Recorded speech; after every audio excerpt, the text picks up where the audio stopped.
Cristina González es la directora de Causa Justa, una de las mujeres pioneras en estos temas de género, de batallas de feminismo, pro aborto, por supuesto. Había sido muy protagonista en la decisión del año pasado. Doctora González, buenos días. Muy buenos días, Néstor, para usted y para toda la mesa. ¿Ustedes cómo interpretan desde Causa Justa, que han sido abanderadas en este tema del aborto y derechos de la mujer, cómo consideran la decisión de esta sala de tutela de la Corte Constitucional? Bueno, varias cosas. Estaba escuchando la discusión muy interesante que estaban teniendo ustedes en la mesa y lo primero es reafirmar que no ha cambiado nada para las mujeres colombianas, puesto que no existe un delito de aborto. Como lo estaba mencionando claramente alguien de la mesa, y las mujeres que así lo decidan pueden abortar hasta la semana 24 y también después de este plazo bajo las 3 circunstancias que estableció la Corte Constitucional. De hecho, y este es un dato súper importante, en mayo de este año la Corte Constitucional resolvió todas las nulidades que había contra la sentencia C055, que es la sentencia del año pasado que eliminó el delito de aborto hasta la semana 24, y todas esas nulidades fueron resueltas a favor de esta sentencia. Eso quiere decir que esta es una sentencia que está firme, y este es un primer mensaje que nosotras queremos darle a las mujeres y al país. Lo segundo que yo quiero mencionar es que aquí ha habido un amplio reconocimiento de la jurisprudencia de la Corte en los últimos 17 años, más de 20 sentencias de la Corte Constitucional. No solamente han reconocido ese derecho a la IVE, sino que a nivel internacional se ha dicho expresamente que donde el aborto no esté prohibido, y eso hace parte de lo que nosotros tenemos que cumplir como país, la despenalización sola no alcanza para cumplir los compromisos, y la consecuencia lógica de la legalidad es la atención en salud, porque es, como decía alguien en su mesa, la manera de evitar las barreras de acceso. Pero déjeme le digo dos cosas más muy importantes en esta misma línea. La primera es que la Corte ha dicho que el derecho a la salud, que es un derecho constitucionalmente reconocido en Colombia, abarca la protección de la salud sexual y reproductiva, uno de cuyos servicios es la atención a la interrupción voluntaria del embarazo. Es decir, que para proteger ese derecho a la salud hay que asegurar el acceso a los servicios.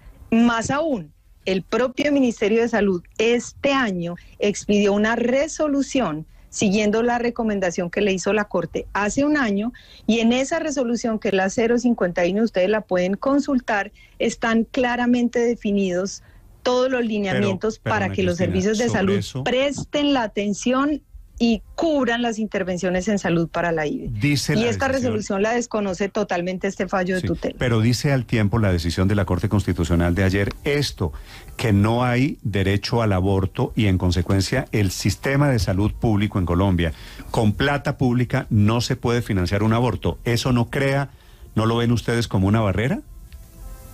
No dice que no se puede financiar un aborto. A ver, en Colombia, además de todos los derechos que le mencionaba, existe un derecho a la igualdad. Y nosotras las mujeres también pagamos impuestos y tenemos a que el sistema de salud nos cubra las prestaciones que son requeridas para asegurar nuestra salud. Uno de cuyos elementos centrales es la salud reproductiva. Este renglón, le leo este renglón.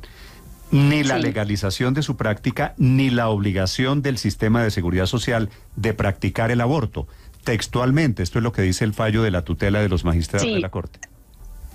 Aquí hay dos problemas muy importantes que todo el país tiene que comprender. El primero es que ese fallo que salió la semana pasada es un fallo que desconoce e ignora, ni siquiera menciona esta resolución, cuando hace un año la Corte le había dicho al Ministerio que regulara. El Ministerio ya reguló, y la regulación sanitaria es de carácter obligatorio para los actores del sistema de salud.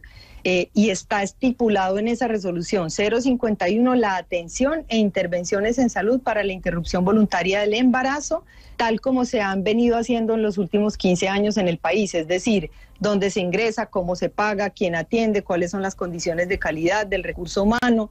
En todo caso, esa consideración, digamos, de este fallo de tutela, que sin duda es problemática, contraviene claramente la resolución que el Ministerio ya expidió y sobre la que supongo las autoridades sanitarias se van a tener que expedir, porque no puede la Corte decir que no hay, que las mujeres no tienen derecho a que se les cubran las prestaciones de salud absolutamente necesarias para garantizar su derecho a la salud. Pero sin duda este es un fallo problemático. Por eso nosotras solicitamos el día de ayer la nulidad de oficio de este fallo y sabemos también que la propia accionante ya solicitó la nulidad del fallo a la Corte Constitucional, que entre otras, y este no es un tema menor, es un fallo que aplica a las partes involucradas en el caso son la accionante y su IPS, y este es un elemento que no nos podemos olvidar, mientras que la decisión 055 de hace un año es una decisión que está firme, en pie, y que eliminó el delito, y que en Colombia no es un delito abortar hasta la semana 24. Sí. Curiosamente,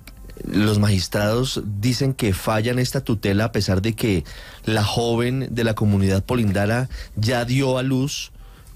Es un hecho superado, pero seleccionan la tutela porque consideran que es muy importante hacer las precisiones sobre cómo se hace la práctica del aborto en Colombia. Eso llama la atención porque ya era un hecho superado, doctora González, y sin embargo los magistrados asumen la tutela y fallan la tutela. Pero quiero preguntarle por lo que tiene que ver con la necesidad de legislación del Congreso y el acompañamiento del gobierno para diseñar una política pública en torno a cómo se deben practicar los abortos en Colombia. ¿Cuál es el pendiente al que hace referencia la Corte en esta sentencia?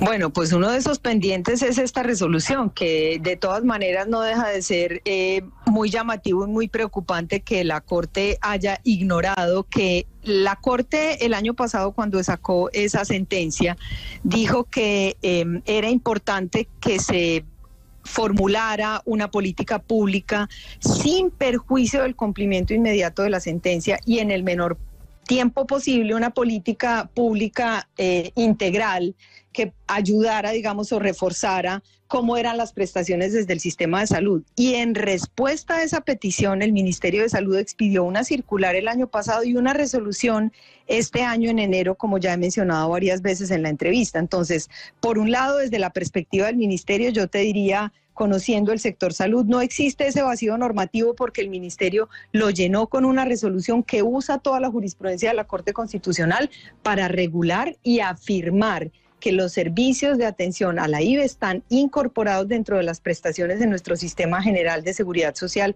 en salud, tal como lo conocemos a la fecha de hoy.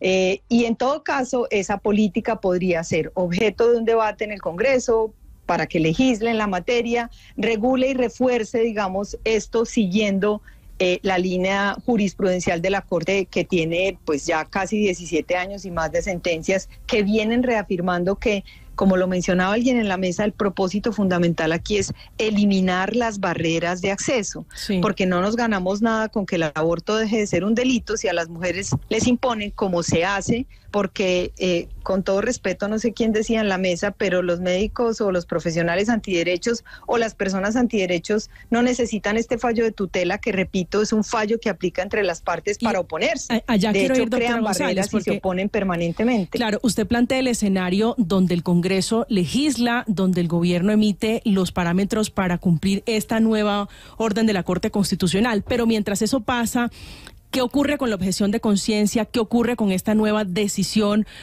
¿A qué limitaciones cree usted que se pueden enfrentar las mujeres mientras el Congreso mete mano a este tema? Yo creo que hay una labor fundamental de los medios de comunicación y nuestra. Yo he repetido desde que esta decisión se tomó hace un año que la despenalización social es el desafío más grande. Ustedes tienen un padre que de manera muy respetuosa estaba explicando la diferencia entre sus creencias personales y el impacto de sus creencias sobre la sociedad. Y yo he dicho siempre que la decisión más pacífica posible es esta que tomó la Corte, que obliga a las autoridades de salud a proteger todas las maternidades deseadas y también a que se respete la decisión basada en la libertad de conciencia de las mujeres de interrumpir una gestación. Entonces es importante seguir difundiendo con claridad el mensaje de que en Colombia se puede abortar hasta la semana 24 y después de la semana 24, que no hay un reversazo en ese sentido, pero que además el acceso a los servicios de aborto es un elemento fundamental para la protección de varios derechos de las mujeres, nada menos que su derecho a la salud, a la igualdad y a la libertad de conciencia, por mencionar solo algunos. ¿Qué vamos a hacer? A seguir difundiendo esta información. La Corte además ha sido muy clara en materia de objeción de conciencia. Ahora bien, aquí hay una tensión muy grande porque las mujeres indígenas, cuando deciden interrumpir un embarazo, se enfrentan a esa situación que está narrada en esa tutela. Y aquí, como siempre, nos estamos yendo, digamos, por la rama de la conversación que parece más interesante, olvidando e ignorando que muchas veces las mujeres indígenas son tratadas como seres desiguales en nuestra sociedad porque sus comunidades e incluso sus IPS les impiden acceder a un servicio de salud como el servicio de interrupción voluntaria del embarazo. Sí, doctora Ana Cristina, ¿tiene usted más casos de esto, de indígenas que hayan tratado de practicarse una interrupción voluntaria del embarazo y que no les hayan permitido precisamente sus propias comunidades, alegando una objeción de conciencia? Es decir, esta es una muestra de cuántos casos que pasan, no sé, mensualmente en el país. Yo no tengo un dato exacto de los casos, pero claro que conocemos casos, de los casos de mujeres indígenas, quiero decir, claro que conocemos y venimos hace muchos años expresando esa preocupación porque digamos, aparentemente expresa una tensión entre derechos colectivos y derechos individuales, cuando en realidad lo que aquí está en juego, y lo dice el propio fallo de tutela de ayer, es que es desproporcionado impedirles a las mujeres que tomen una decisión basadas en su propia conciencia, no importa si son indígenas o no son indígenas, sobre todo si son ellas mismas las que han tomado la decisión. En todo caso, las barreras de acceso desafortunadamente son el pan diario de muchas mujeres que buscan interrumpir el embarazo en Colombia.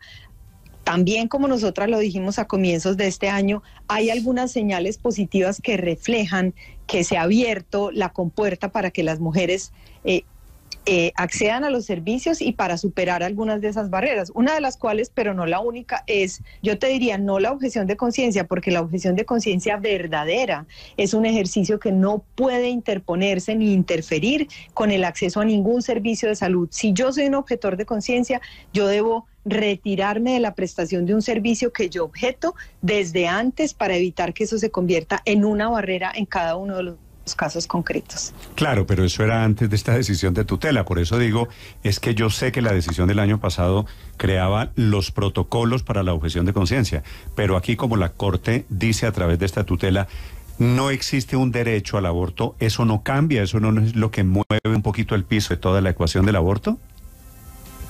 No, porque estoy explicando de varias maneras, voy a volver a intentarlo de una manera muy importante, y es que el acceso a los servicios de aborto es fundamental, como lo dice la Corte, y primero que todo, no lo desmiente este fallo, para asegurar la protección de otros derechos como el derecho a la salud, el derecho a la igualdad, el derecho a la libertad de conciencia. Número uno. Número dos, este fallo contraviene la jurisprudencia de los últimos años y por eso hemos solicitado su nulidad.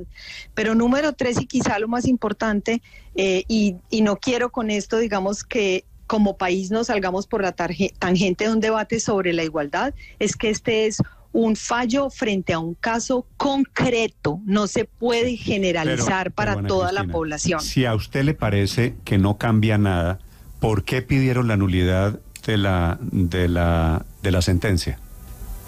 Porque ese fallo de tutela es un fallo de tutela que a todas luces contraviene no solamente la jurisprudencia de la Corte Constitucional de los últimos años, sino que entra en contradicción con algunos aspectos de la sentencia que fue emitida hace un año. El hecho de que el fallo sea problemático no quiere decir que las cosas cambiaron para toda la población, porque este no es un fallo que se pueda aplicar de manera generalizable a la población. Y yo creo que es responsable e importante que lo expliquemos con todos los puntos sobre las IES.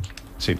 Ana Cristina, le hago una pregunta final. ¿Es posible, como la discusión se reabre y lo hace vía magistrados de la Corte Constitucional, es posible que todo esto termine en la revisión de las 24 semanas? Pues yo esperaría que como país tengamos primero que pensemos la importancia de la seguridad jurídica que nos da a todos, no solamente a las mujeres frente al tema del aborto, tener una jurisprudencia que se ha consolidado y que nos permite entender de qué manera son las reglas bajo las cuales funcionamos como sociedad. Pero evidentemente hay unas personas, unos magistrados dentro de la Corte que ya lo habían expresado desde la decisión 055, que se oponen completamente al aborto en Colombia, desconociendo todos los derechos humanos fundamentales que van de la mano del aborto. Y yo quiero decir e insistir en esto, Néstor, porque tú has sido muy incisivo con la pregunta, y es que la eliminación del delito de aborto tiene como una consecuencia lógica la posibilidad de que las mujeres accedan a los servicios de salud. Esa es básicamente la consecuencia de la legalidad, y por eso es tan importante recordar que existe un marco regulatorio vigente en Colombia, expresado en el último acto administrativo en enero de este año, que le dictamina a las entidades prestadoras de servicios de salud cuáles son las condiciones y obligaciones que tienen para que las mujeres accedan a los servicios de aborto. Es Ana Cristina González, de Causa Justa, que ha presentado la solicitud de nulidad a esta decisión de la Corte Constitucional. Doctora González, gracias por acompañarnos esta mañana. Muchas gracias, un buen día para todas. Blue, la alternativa.